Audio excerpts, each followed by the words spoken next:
저희는 일단 초중등교육 정상화를 위해서는 네. 초중등교육의 어떤 내부 노력만 갖고는 초중등 내부의 어떤 개혁만으로는 이제 더 전진할 수 없는 어느 지점에 와 있다 이런 생각이 들어서 네. 초중등교육을 이렇게 제약하고 있고 규정하고 있는 대학 체제, 특히 대학 서열화 체제를 네네. 개선하는 게 필요하다. 이런 생각을 저희는 이제 갖고 있고 그런 충정에서 뭐 교육감이 대학 체제 개혁에 대한 뭐 권한이 있는 것도 아니지만 그런 발표도 했고 제가 2017년에 이제 조금 더 포괄적인 발표를 했고 이제 여기서는 606대 공동학위제 그것도 이제 특별히 지방의 거점국립대학을 서울대 수준으로 특별한 재정 지원을 해서 특별하게 발전시키는 그런 걸 중심으로 최소 개혁안 특별히 이제 이 부분은 차기 정부의 교육 개혁안 속에 들어가기를 소망하는 의미에서 이제 제안을 했고 이제 같이 노력하고 또 좀 이렇게 공론화를 하려고 이제 노력하고 있는 상황입니다. 사실 얼마 전에 그 광노현 전 교육감님 그래서 SNS를 제가 많이 하다 보니까 한번 뵙자고 하셨는데 그 말씀을 하시고 이제 연락은 안 주셨는데 가끔 이제 제가 교육감님이나 교육 관계하시는 뭐 교육 그 교사 모임 대표분들이나 이렇게 소통을 하다 보니까 그런 문제들을 이제 방금 교육감님이 말씀하셨던 문제들 외에도 되게 해결해야 될 산재 내용들이 많잖아요. 근데 이제 그 학교 네트워크 관련돼 가지고 원래 이범 씨가 이전에 그 사립학교까지 포함시켜 가지고 그 학교당 1억씩 지원해서 전체 학교를 좀 업그레이드 그 책에서 언급했던 바가 있고 근데 교육감님께서 언급하셨던 바는 그 사립학교까지 얘기한 건 아니고 일단 공립학교마저도 이제 이건 먼저 이제 시작을 하자 이런 말씀으로 제가 이해했거든요. 그렇습니다. 예, 그러니까 이제 일단 크게 보면 이제 국립대학이 있고 사립대학이 있는 거죠. 우리 같은 경우는 사립대학이 80%를 넣었기 때문에 국공립대 개혁만으로는 이제 초중등 교육의 재학 요인을 충분히 극복할 수 없는 것이 사실이죠. 그래서 이제 어떤 형태로든지 사립대학을 포괄하는 개혁이 이루어져야 된다는 건 당연히 공감하고요. 공감하는데 이제 국립대학은 차기 정부가 정책적 의지만 가지면 그리고 국민적 합의를 일정하게만 끌어내면 바로 개혁에 착수할 수 있는 지점이 좀 있기 때문에 저희들은 일단 2007년에 정동영 대통령 후보, 2012년 문재인 대통령 후보의 공약에 국공립대 공동학위제라는 말이 들어가 있었던 전례가 있기 때문에 오히려 이제 촛불시민혁명 이후에 좀 급속하게 문재인 정부가 출범하면서 역으로 요 의제가 빠져버리는 개혁 의제가 빠져버리는 이제 그런 역전 현상이 있었고 그래서 이제 이번 2022년 대선에서는 오히려 다시 좀 정상적인 궤도로 재진입을 했으면 좋겠다는 생각이 들고요. 혹시 교육감님 대전한 교육위원회 거기에 그 광노현 교육감님 포함해가지고 여러분들이 들어가 계신데 그렇습니다. 거기에 조윤영 교육감님도 어느 정도 이렇게 연결이 되어 계시겠죠? 그러니까 이제 그 대전한위원회는 이제 어쨌든 그 민주당과 연관 속에서 이루어지는 거라 저희들은 이제 어떻게 보면 당적이 없는 사실은 교육감님 그래서 실제로 가입은 하신들 거고 내용적으로야 뭐 연결돼 많은 그 공통분모가 있다고 보고요.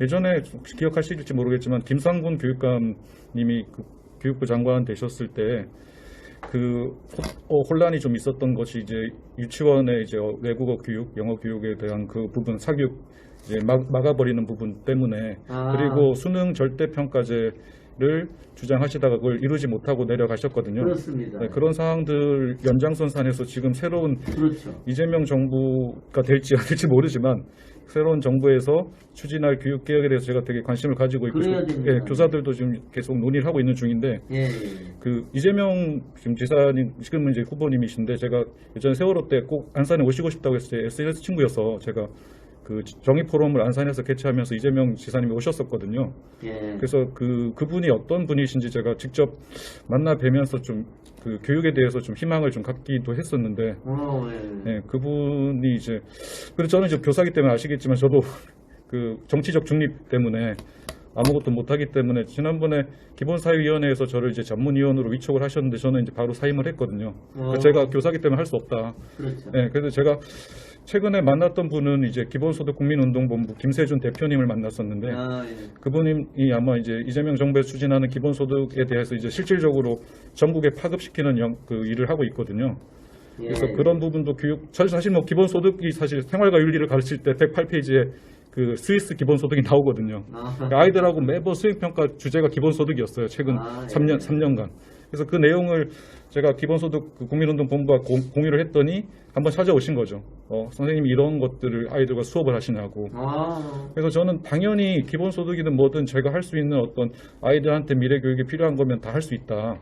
그렇게 생각을 하는데 사실 아이들 중에서도 반대하는 아이들도 많았고 찬성하는 아이들도 많았는데 다 아이들이 이제 아직까지 이제 성장하는 과정이니까요.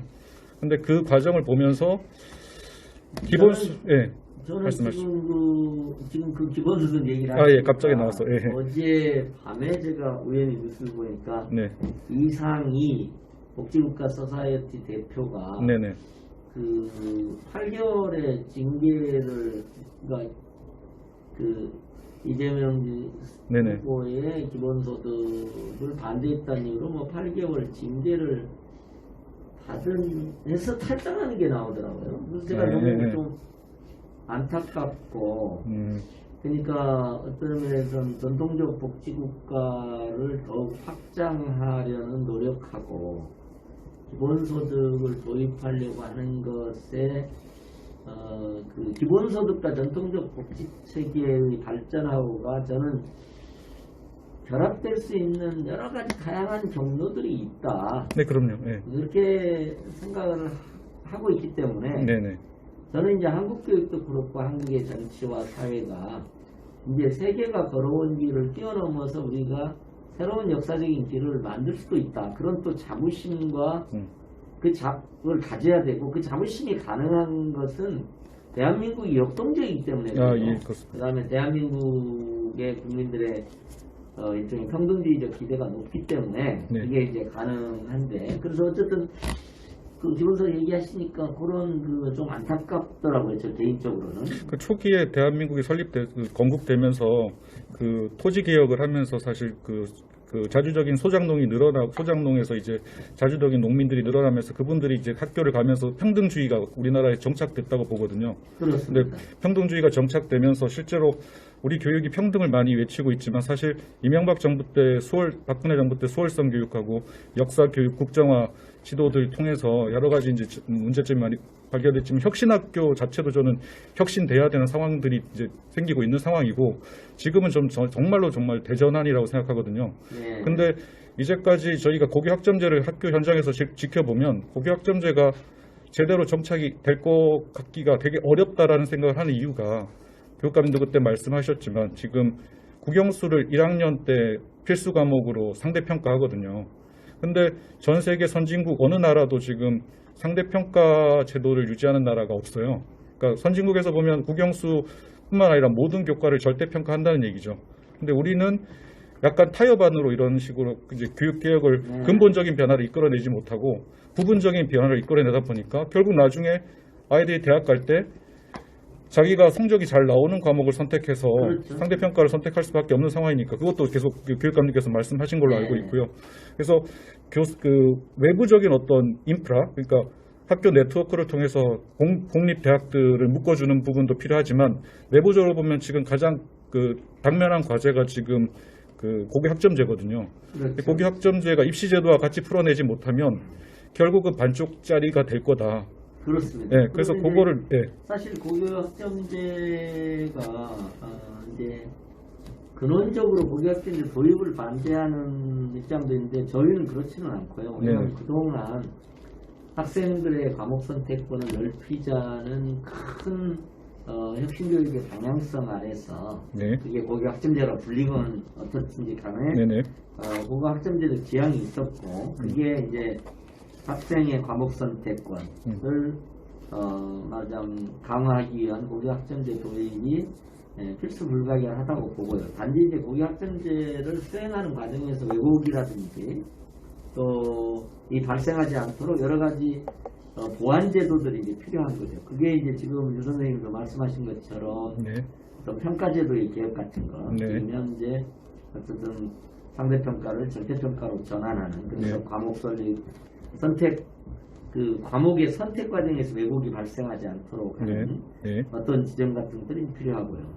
그다음 큰 틀의 두 번째는 아무래도 고교학점제를 제대로 진행되도록 하기 위한 어떤 그러니까 교사 내부에서의 어떤 지원 제도 같은 것들이 많이 필요한 것 같아요. 그러니까 시수를 줄인다든지, 그리고 정말 학생들의 과목 선택을 컨설턴트 하기 위한 선생님들의 여력을 만들어내기 위한 그런 노력이라든지, 그다음에 선생님들이 좀 본격적으로 CDA라고 하는 커리큘럼을 교육과정을 디자인하는 어떤 컨설턴트로서 역할을 잘 하실 수 있도록 어떤 전문성 함양이라든지 시간적 여유라든지 행정적 여유를 이제 만들어내서 어쨌든 고교학점제가 제대로 작동할 수 있도록 하는 조건을 좀 만들기 필요하고, 그렇게 만들어가면서 고교학점제를 이렇게 좀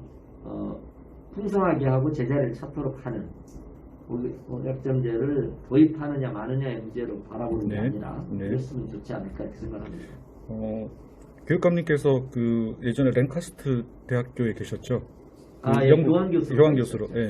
그때 교수님으로 계실 때 가셨던 것 같은데, 그때 그 영국에 제가 1년 정도 체류하면서 영국에서 그 학교 시스템을 좀 봤었는데요. 뭐 아시겠지만 1학년, 8학년까지 초등학교, 그 다음에 이제 11, 12 중등학교, 그 다음에 11, 12 중등학교, 그 다음에 12, 13이 이제 고등인데, 그 교육 과정 안에서 보면 영국의 그 AS 레벨이나 A 레벨 테스트가 지금의 고교 선택자랑 비슷하거든요. 그러니까 그 과목의 시험을 봐서 1점부터 5점 중에서 3점 이상이면 패스, 그리고 그렇게 만들어져 있잖아요. 근데 문제는 아까 말씀드린 대로 그 나라는 영국은 옥스퍼드나 캠브리지 특별한 대학 빼고는 다 그 고등학교 성적으로만 대학을 간다는 말이죠.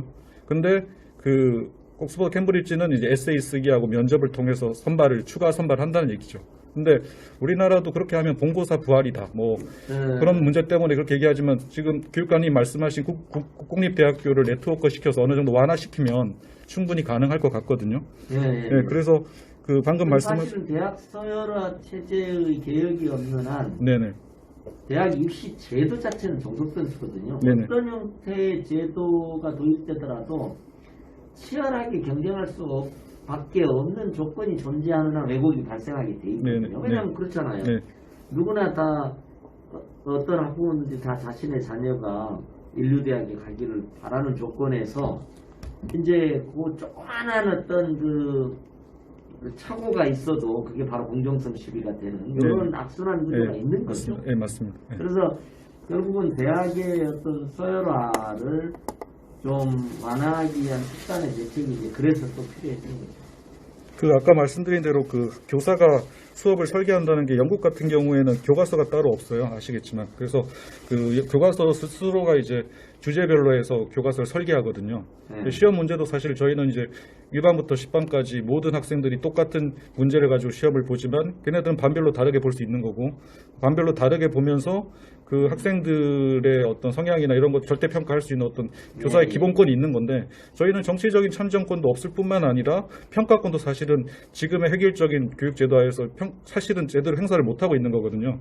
그런 부분들 교육감께서 충분히 인지하시고 계시다고 저는 평소에 느끼고 있기 때문에 이 부분이 미래 큰 틀에서의 우리 초등교육의 개혁 중에 하나는 이제 국가교육과정의 대강화라고 하는 큰 또 과제가 있는 것 같아요. 이분이 국가교육과정 설계 과정에서도 이제 이게 관철이 돼야 될 것 같고요. 그러니까 말하자면 중앙정부 수준에서 정하는 국가교육과정이라는 게 큰 틀을 정하고, 그의 실질적인 수행이라든지 이런 부분들에서는 교사에게 그 상당한 교육과정 운영과 평가의 자율성이 주어지는 그런 방향으로 이제 갈 수밖에 없는, 가야 되고, 이제 이런 상황이 되는 거죠. 근데 이제 여기서도 또 마찬가지인데요. 네. 숙명여고 사태라든지 뭐 이런 여러 가지 사건화된 계기가 주어지면, 네. 사건이 발생해서 우리 사회가 이제 그것을 주목하게 되면, 교사의 어떤 평가의 자율성의 영역 내에 있는 것들도 쟁점화되는 경우가 많아요. 네네. 저는 오히려 교권이 훨씬 더 강력하게 보호돼야 되고, 교권 속에는, 교사의 권리 속에는 평가 권한이 어떻게 보면은 좀 불가침의 것으로 보호돼야 될 지점이 있는 것 같아요. 단지 이제 개인적인 왜곡이라든지 오류라든지 잘못이라든지 이런 부분들은 당연히 뭐 검증이 돼야 되는 것이긴 하지만, 그래도 지금은 오늘 또 이제 제가 그 교원단체에 가서도 했는데, 한 교장 선생님이 그냥 교사들한테 학부모의 갈등이 있으면 복지부동 하십시오. 그냥 적극적으로 하지 마시고 좀 몸살이듯이 하십시오. 이렇게 권고를 한다. 그게 우리 현실인 지점들이 좀 있거든요. 그러니까 그동안은 이제 교사의 평가권이라든지 뭐 학교장의 경영이라든지 뭐 이런 부분들이 이제 좀 어떻게 보면 약간 그 권위주의적인 방어막 속에 있었고, 그것이 이제 깨지면서 이게 투명하게 이제 검증이 되는 흐름이 이제 있는데, 이 과정에서 이제 과도하게 그 학부모들의 그런 학교 경영이라든지 교사의 수업이라든지 교육 과정에 대해서 민원의 형태를 통해서건 개입하려는 경향들이 조금 있는 거죠. 이것은 뭐 과거에 좀 잘못된 관행을 비판하거나 과거에 어떤 그 평가나 학교 경영이 불투명한 것에 대해서 투명하게 하는 것은 의미가 있지만, 그 어떤 교사가 당연히 가져야 될 어떤 권리, 교수권일 수도 있고 수업권일 수도 있고 이런 부분들이 저는 파괴돼서는 안 된다, 이런 생각이 좀 들고, 그게 좀 충분히 복원돼야 된다, 이런 생각이 들더라고요. 요즘에 교사 단체들, 그 예를 들면은 제가 교류하고 있는 전북교사노조의 위원장 선생님 같은 경우는 지금 교사의 가장 큰 어떤 문제점이 교사 승진제, 점수제, 승진제 말씀하는 거죠. 그러니까 교수는 전문직으로 인정받는 이유가 선출을 해서 올라갈 수 있지만, 교사는 점수를 따기 위해서 마치 점수 이삭죽기처럼 점수 따기 위해서 아이들을 점수 경쟁시키듯이 본인들도 점수 경쟁하면서 어떻게 아이들한테 올바른 인성을 가르칠 수 있느냐.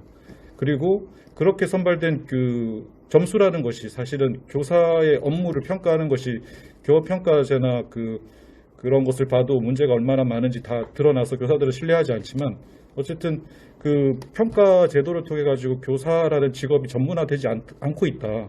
그리고 획일적인 권위주의적인 어떤 그런 것들이 계속 유지되고 있다라고 보거든요. 내부적으로는. 거기에 대해서는 교육감님도 같은 생각이신가요? 이제 사실은 저는 양면이 있는 것 같더라고요. 한편에 기존의 어떤 승진제도, 그러니까 피라미드형 승진제도에 좀 개혁이 필요한 지점이 있죠. 있고, 그러니까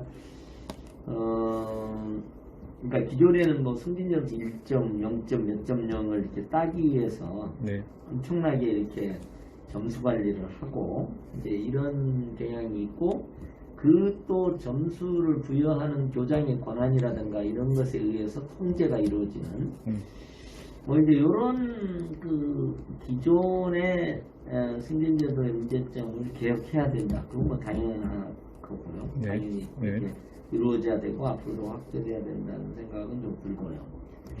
그 다음에 이제 다른 한편에서는 이제 최근에는 일부지만 역의 현상도 좀 있는 것 같아요. 그러니까 승진에는 별로 이제 관심이 없으신 분들도 많고, 그러다 보니까 이제 부장을 구하기가 어려운 경우도 많고. 그렇죠. 제가 학생 부장인데 부장을 아무도 안 하려고 합니다. 또 교감 선생은 이제 그 교장 선생님과 평교사 사이에 끼어가지고 과도하게 또 힘든 모든 문제를 이렇게 끌어안고 교감 직무를 수행해야 되는 이런 역의 현상도 있는 것 같아요. 저희 같은 경우에도 이제 행정 영역이지만은 학교 행정실에 근무하는 분들이 불이익을 받지 않도록 네. 말하자면 금평이라든가 이런 데서 아예 범주적으로 학교 근무자를 분리해서 말하자면 차별을 받지 않도록 이렇게 했는데 네. 그렇게 되다 보니까 이제 지역교육청, 학교를 지원하는 교육지원청에는 오히려 안 가려고 하는 여기의 현상도 이제 부분적으로 생기는 것 같아요. 그래서 저는 뭐 한 7대3 정도의 의미에서 과거에 그런 과거형 승진 제도, 그래서 승진 점수를 따기 위한 과도한 경쟁을 개혁해 가야 되지만 또 다른 한편에서 혁신된 혹은 민주적인 신학교 질서, 민주적인 신질서가 나름대로 작동할 수 있도록 왜냐하면 부장하시는 분도 있어야 되고 교감하시는 분도 있어야 되고 교장하시는 분도 이게 이제 과도한 위계성으로 구조화되면 안 되지만 반대로 또 일정하게는 뭔가 좀 이것이 하나의 질서로서 작동하기 위해서 그래서 이제 저는 이렇게도 생각하고 있어요. 지금 담임을 중시하다 보니까 담임 수당은 13만 원인데 부장 수당이 지금 6만 원이죠? 7만 원. 7만 원. 그래서 네. 6만 원 차이가 지금 있습니다. 네. 그래서 저는 이건 아닌 것 같아요. 네. 뭐 이 수당의 차이가 중요한 건 아니지만 이제 어떻게 보면 우리가 교육활동에 전념하는 선교사에 초점을 맞추고 왔는데 그러나 또 선교사를 지원하는 부장이라든지 그다음에 교육활동 지원팀을 담당하는 부장 선생님들의 노고라든가 이런 부분들이 충분히 보상될 수 있는 그게 또 보완돼야 되지 않을까 이렇게 좀 종합적인 노력이 좀 필요하지 않을까. 네, 거기는 동감하고요. 교육감 말씀하신 것처럼 사실은 민주적인 학교라는 개념이 사실 민주시민교육 이렇게 이름만 걸고 뭔가를 한다고 해서 되는 게 아니라 그 제도 자체나 사람이 민주적으로 변해야지 되는 거잖아요. 그렇습니다. 그래서 교사가 정치적인 참정권을 가지고 지금 16세, 18세 아이들이 이제 선거에 대해서 배워야 되는데 우리는 정치에 관심도 없고 정치에 관심을 가지지 말게 만들어 놓은 시스템하에서 민주시민교육을 사실은 제가 봤을 때는 근본적인 문제가 있다고 보거든요. 교육감님께서 어떻게 보시는지는 잘 모르지만 예. 그리고 예전에 김누리 교수가 썼던 제 책에 좀 영향을 주기도 했고 제가 김누리 교수와도 같이 소통을 해봤는데 김누리 교수님이 얘기하시는 내용에서 가장 중요한 것은 민주사회로 변화하는 과정 68혁명이 있으면서 훔볼트 대학에서는 교수와 조교 그 다음에 학생들이 그 학교의 총장을 뽑을 때 조교가 선출되었다는 거죠. 왜냐하면 조교가 가장 중립적인 입장에서 교수 학생들을 연결시킬 수 있는 역할을 하기 때문에. 하지만 한국 사회에서 과연 그럴 수 있을까? 한국 사회는 뭔가 교수의 권위 또는 뭐 학교에서는 교장의 권위 이것을 우선으로 하면서 마치 밑에서 올라오는 의견이 올라오면 이게 합리적이냐 아니냐를 따지기보다는 일단 맞고 보는 게 많거든요.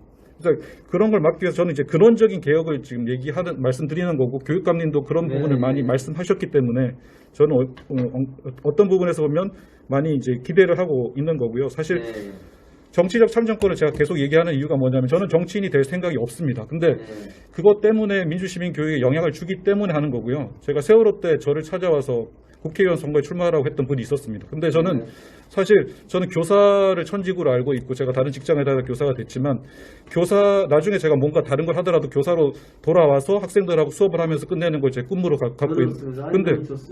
그런데 아까 말했던 참정권이나 그런 부분이 단순히 제 어떤 욕망이나 출세를 위한 그런 게 아니라 교사의 어떤 기본적인 어떤 권리로서 필요한 부분이라고 생각이 되고요.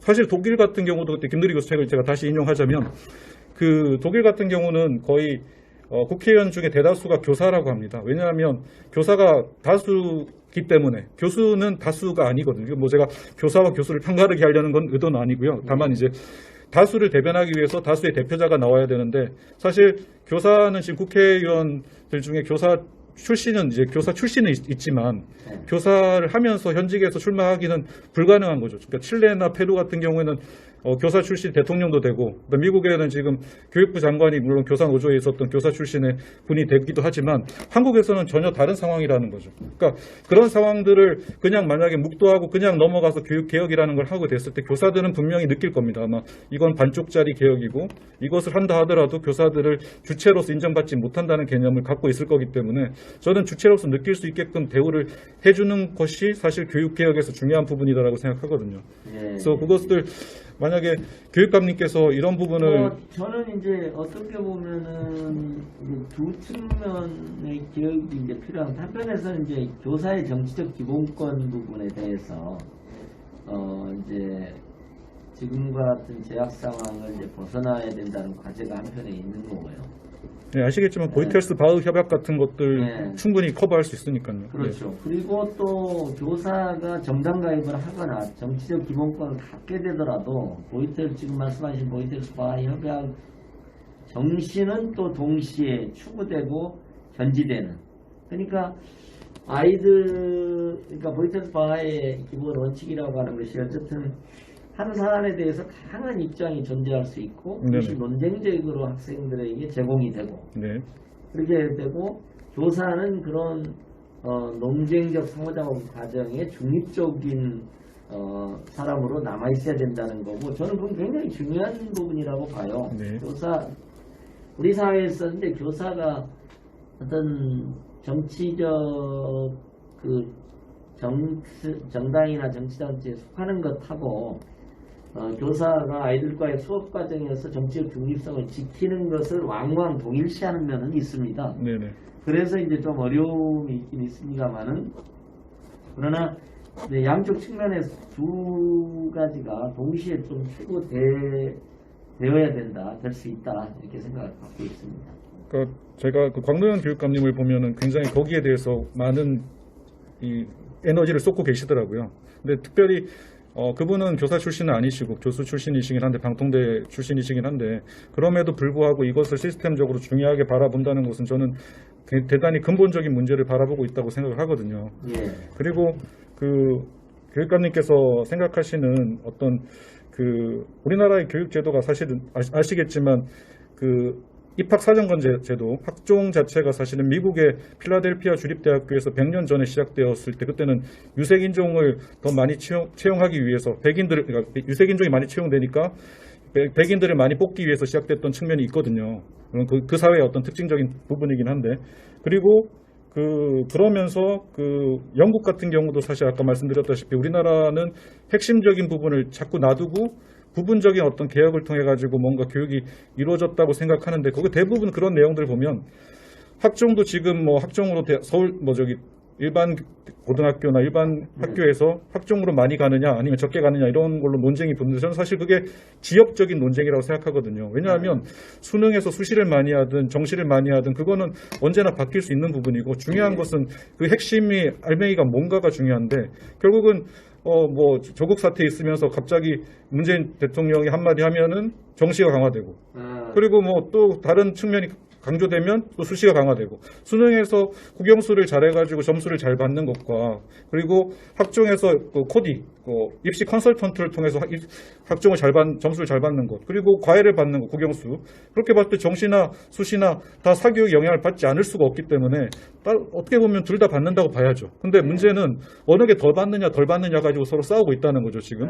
근데 그게 저는 핵심적인 논제가 아니라 정말 학생들한테 필요한 교육이나 입시 제도가 어떻게 바뀌어야 되는지 근본적인 목적 아까 교육감님 말씀하신 거기에 저는 동감을 하거든요. 그래서 네트워크화를 하면서 입시 제도를 반드시 지금의 입시 제도가 아닌 평가 제도도 고교 학점제에 맞춰가지고 절대 평가제를 어떻게 갖고 가느냐에 따라서 그걸 갖고 가지 않으면 학생들이 1학년 때 상대평가인 국영수 시험 보고 성적이 나쁘면 바로 검정고시 본다고 자퇴하는 학생이 늘어날 겁니다. 당연히 보일 수 있는 사태고요. 그리고 원하지 않는 과목도 점수를 잘 주는 과목으로 몰릴 겁니다. 왜냐하면 그거는 상대평가에서 이루어질 수 있는 중요한 부분이니까요. 그래서 그런 부분까지 입시제도와 같이 안 가면 문제가 된다는 건 끊임없이 제기되고 있는데 이것을 이제 미래 정부에 그것을 담아낼 수 있느냐 이거는 교육감님께서도 많이 힘을 써주셔야 될 부분이라고 생각합니다. 두 가지가 지금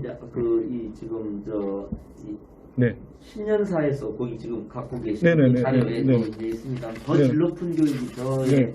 파트 중에 하나입니다. 네네. 질 높은 교육인데 네네. 저는 이제 한편에서는 대학 입시와 또 대학 세대 교육이나 이런 것들을 통해서 네. 현재 어떤 과도한 교육 경쟁을 완화시키는 네. 것이 이제 필요하고 네. 특별히 이제 대학 같은 경우에는 경쟁을 통한 선발이라고 하는 특히 과잉 경쟁을 통한 선발이라고 하는 부분을 이제 개혁해내야 되는 이제 과제가 한편에서 있고요. 다른 한편에서는 여전히 또 교육의 질을 제고해야 되는 면이 있는 것 같아요. 네네. 우리의 공교육 시스템 내에서 어떻게 글로벌한 수준에서도 유능한 인재를 키워낼 것인가 하는 것도 저희는 우리의 과제라고 봅니다. 네. 근데 사실은 우리의 중등교육과 대학교육이라는 공교육 내에서 네. 세계적 수준의 어떤 글로벌한 유능한 인재를 키워내는 것에 부족함이 있는 것도 저는 사실이라고 봅니다. 그래서 그런 의미에서 보면 한편에서는 이제 어떤 면에서는 이제 현재 선발 방식을 훨씬 더 미래지향적으로 개혁하는 것하고 동시에 또 우리의 교육의 어떤 질적 제고를 통해서 공교육의 어떤 내용성을 강화하는 이게 이제 동시에 좀 갔으면 좋겠다는 생각이 들어요. 네네. 그러니까 예컨대 이런 것도 있는 거죠. 저는 이렇게도 주장해요. 우리의 이제 수업과 평가 방식을 혁신해야 된다. 네. 진정한 창의적 인재가 나오도록 하기 위해서 수업과 평가 방식을 바꿔야 되는 거죠. 그래서 네. 저는 이제 예컨대 오픈북을 하자. 네. 그 다음에 정답이 없는 문제를 내자. 저는 그렇게 주장을 합니다. 네. 그래서 지금 같은 경우에는 과거의 암기식 지식교육과 같은 방식으로 지식의 양을 늘리는 것은 의미가 많이 완화됐습니다. 그래서 이제 오히려 진정한 의미에서 어떤 창의융합적 역량을 개발하는, 물론 창의융합적 역량조차도 일정한 지식학습을 필요로 해요. 그러니까 뭐 당연히 그런 거지만 지식학습을 많이 한다고 해서 창의융합적인 역량이 개발되는 건 아닌 거죠. 그런 점에서 보면 이제 아이들을 좀 미래지향적으로 키워내는 수업 방법의 혁신이라든지 그리고 그것을 촉진하는 평가 방식 혁신 같은 것들이 이제 우리 시대의 이제 과제인 거죠. 이제 이게 약간은 저는 약간 이런 생각까지도 들어요. 현재의 어떤 과잉 경쟁, 그러니까 경쟁의 치열도가 똑같다고 하더라도 경쟁의 치열도가 동일하지만 그것을 통해서 만들어지는 그것을 통해서 이루어지는 교육이 얼마나 역량 제고에 기여하는가는 좀 다른 차원일 수도 있는 거죠. 이왕이면 경쟁의 치열도가 동일하더라도 심지어는 지금과 같은 치열한 경쟁이 지속되더라도 그 교육의 내용은 훨씬 더 미래지향적일 수 있는 거죠. 학생들의 역량을 기원하는 거. 또 이게 상호 또 연관돼 있기도 합니다. 그건 별도로 움직일 수 있다고 생각을 합니다. 근데 어쨌든 지금 핵심적인 어떤 부분에서 교육감님하고 저랑 생각이 비슷하다고 저는 느끼고 있었기 때문에 여쭤본 거였고요. 그리고 앞으로 새 정부에서 새 정부가 들어서기 전이지만 지금 더불어 쪽에서 후보가 얘기한 것은 킬링 문제, 이제 수능에서 킬링 문제를 없애겠다. 최고 난이도를 통해 가지고 아이들을 떨어뜨리기 위한 문제잖아요. 근데 그런 문제가 결국은 과연 교육적이냐라는 문제에 봉착한 거죠. 그리고 그런 문제들이 어떤 잘못되면 그게 문제 난이도 조정이 실패해가지고 나중에는 정답이 없음 처리되거나 다수 복수 정답이 되거나 이런 경우도 생길 수 있으니까 이번에도 그런 일이 있었고요. 그다음에 이제 방금 말씀하신 핀란드 융합 이런 교육 같은 거 서구 이제 노르웨이나 이런 쪽에 이제 융합 교육 쪽에 얘기를 하셨는데 거기에서 보면 우리나라의 그 교육 관계자들이 찾아갔을 때 보통 요구하는 것이 이제 매뉴얼을 보여달라고 합니다.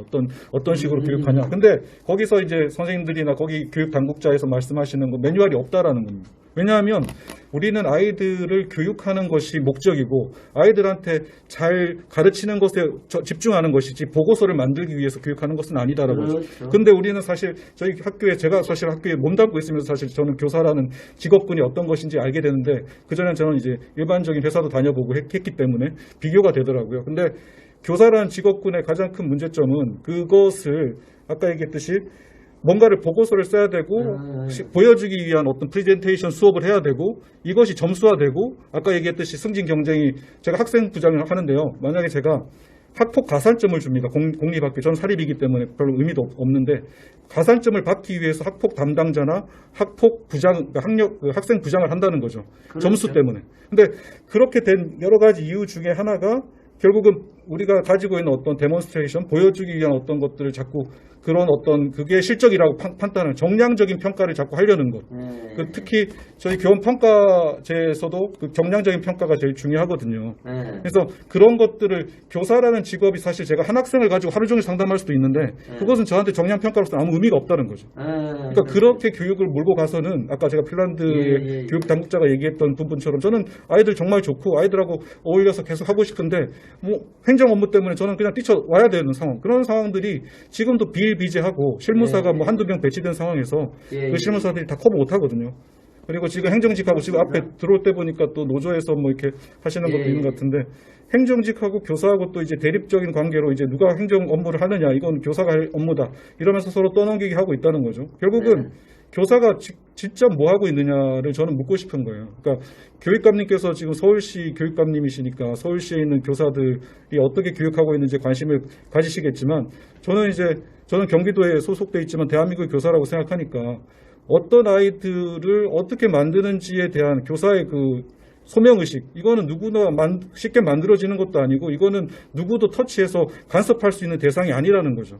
근데 그런 것들까지 어떻게 보면 억압하는 시스템이 분명히 존재한다는 것에 대해서 맞습니다. 아니 그런 점에서 보면 여전히 우리가 갈 길이 먼 점이 있습니다. 그러니까 교사들이 아이들의 일거수일투족에 관심을 갖고 아이들의 그 미세한 성장을 주목할 수 있도록 즉 교육활동에 전념할 수 있도록 하는 좀 환경을 만드는 것. 그 중에는 교원 행정 업무를 감축시키는 교원 업무 정상화를 포함해서 이런 과제가 여전히 우리에게 있다고 보고요. 여전히 갈 길이 멀고요. 저희가 이제 저 개인적으로도 지난 7, 8년 동안 그 일을 해왔지만 뭐 새롭게 늘어나는 일도 있고요. 저희 사실은 교육청이나 교육지원청에서 제가 이 코로나 국면에서 교육활동과 방역활동 외에는 일체 다른 것을 안 할 수 있도록 적극 뺄셈 적극 행정해달라. 이렇게 이제 눈물겹게 나름 노력을 하고 정책적 노력을 함에도 불구하고 여전히 갈 길은 멀다. 그리고 이제 다른 한편에서는 또 우리 사회가 교육의 문제만은 아닌데 일종의 이제 불신 사회에서 신뢰 사회로 큰 전환을 해야 됩니다. 우리 사회는 기본적으로 불신을 전제로 해서 일거수일투족을 감시하는 그 국가 시스템, 행정 시스템, 교육 행정 시스템이 작동하고 있거든요. 네, 맞습니다. 그런 점에서 보면 오히려 신뢰를 기초로 해서 자율성이 좀 폭넓게 주어지고 그리고 이제 그 자율성을 악용해서 그 공동체의 신뢰에 반하면 그거에 대한 강력한 페널티를 제공하는 이제 이런 방향으로 사실은 이제 가야 되는데 아직 이제 그러지 못하고 있는 거죠. 뭐 예컨대 사실 어떤 의미에서 보면은 자기소개서나 교사의 추천서가 폐지되는 과정을 보면서 저는 꽤 씁쓸해요. 네, 저도 느꼈습니다. 그 씁쓸한 부분이 있는 거거든요. 그러니까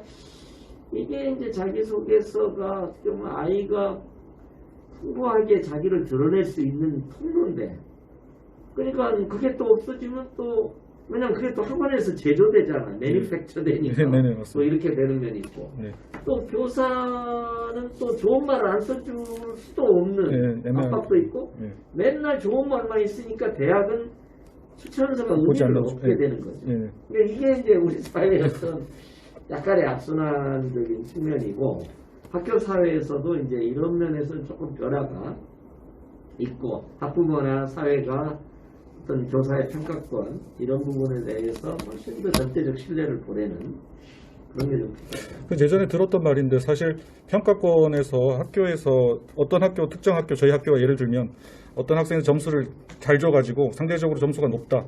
그래가지고 그 계속 몇 년 동안 이게 대학에서 봤을 때 이 학교는 점수를 잘 주고 추천서를 봤을 때 이 학교는 무조건 추천하는 쪽으로만 추천서를 쓴다.